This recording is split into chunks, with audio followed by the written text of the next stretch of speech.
اعوذ باللہ من الشیطان الرجیم بسم اللہ الرحمن الرحیم رب اشرح لی صدری ویسر لی امری واحلل عقدۃ من لسانی یفقہوا قولی صلی اللہ علیہ حبیبہ محمد وآلہ وسلم۔ آج میں بات کروں گی کہ وہ کون سی عادتیں ہوتی ہیں تین جو عورت کو جنت میں لے جاتی ہیں۔ جیسا کہ حضور اکرم صلی اللہ علیہ وآلہ وسلم نے فرمایا کہ تین عادتیں ایسی ہوتی ہیں کہ جس عورت کے اندر اگر یہ ہوں گی تو اسے جنت کے 8 دروازے میں جانے سے کوئی نہیں روک سکتا۔ تو وہ تین عادتیں کون سی ہیں؟ پہلی عادت یہ ہوگی کہ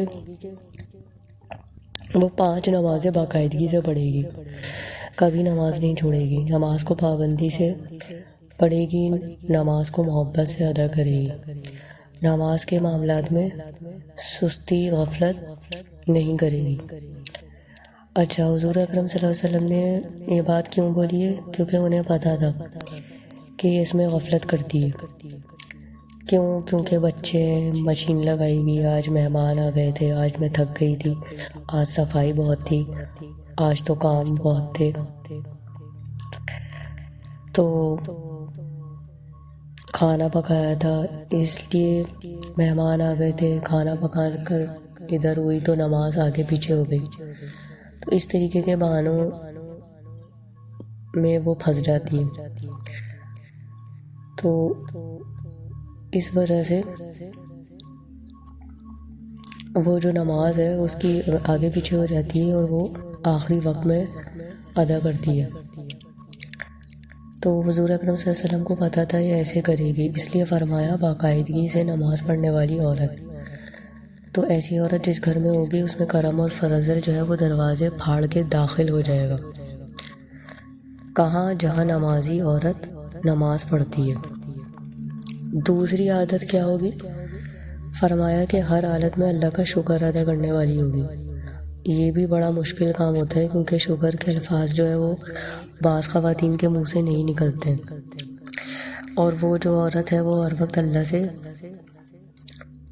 جو ہے وہ شکر کے الفاظ جو ہے وہی ادا کرتا ہے جو اللہ سے راضی ہوتا ہے۔ تو یہ ہر وقت اللہ سے لڑتی ہے اور یہ ہر وقت جیسے عورتیں ہم حالات میں دیکھتی بھی ہیں، بولتی رہتی ہیں کہ میرے ساتھ یہ رشتہ میرا صحیح نہیں ہے، یہ رشتہ میرا یہاں غلط ہو گیا ہے، یا یہ گھر کا جو جہاں اسے شادی ہوئی ہے اسے نہیں ملنا چاہیے تھا، یا اس کا فلاں باپ بھی ٹھیک نہیں ہے، بھائی بھی ٹھیک نہیں ہے، بہن بھی ٹھیک نہیں ہے۔ تو اللہ سے راضی نہیں ہوں گے تو شکر کیسے کریں گے؟ اس لیے دراصل یہ جو معاملہ ہوتا ہے اللہ سے راضی ہونے، شکر ادا کرنے کا، یا اللہ سے راضی ہونے کا معاملہ ہوتا ہے۔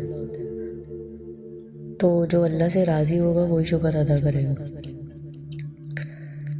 تو اس کا بڑا سیدھا سا فارمولہ ہے کہ آپ اپنے دل میں دیکھیں کہ آپ اللہ سے راضی ہیں کہ نہیں۔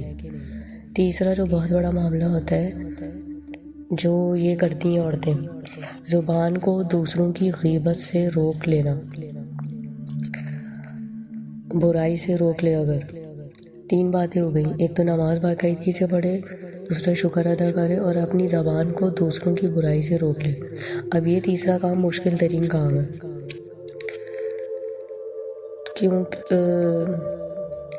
کیونکہ برائی کو اپنے دل میں نہیں رکھ پاتی ہیں، اپنے اندر نہیں رکھ پاتی ہیں، اور یہ بتا دیتی ہیں اور یہ بولتی ہیں کسی کو کوئی برائی ہے تو دوسروں کو بولتی ہیں کہ آگے مت بتانا، اور اس طرح آگے نہ بتانا کر کے وہ بات پورے شہر میں پھیل جاتی ہے۔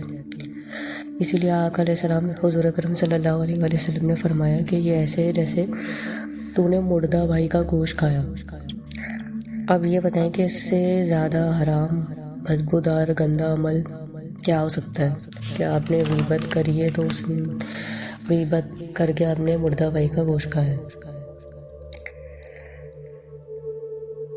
تو اب ایسے لوگوں کو دیکھیں گے جنہوں نے حج بھی کیا ہوا ہے، جنہوں نے عمرے بھی کیے ہوئے، جنہوں نے نماز بھی پڑھتی ہیں، جنہوں نے تسبیحیں بھی پڑھی ہوئی ہیں، اور جو درود بھی بھیجتی ہیں، اور جو تلاوت بھی کرتی ہیں، اور ساتھ یہ بھی کرتی ہیں، تو پھر کہتی ہیں کہ میرے گھر میں برکت نہیں ہے۔ تو یہ وجہ ہوتی ہے جس کی وجہ سے ان کی ساری عبادتیں بھی ہوتی ہیں اور وہ یہ کام بھی کرتی ہیں، تو اسی وجہ سے برکت نہیں ہوتی۔ تھینک یو سو مچ، وما علینا الا البلاغ المبین۔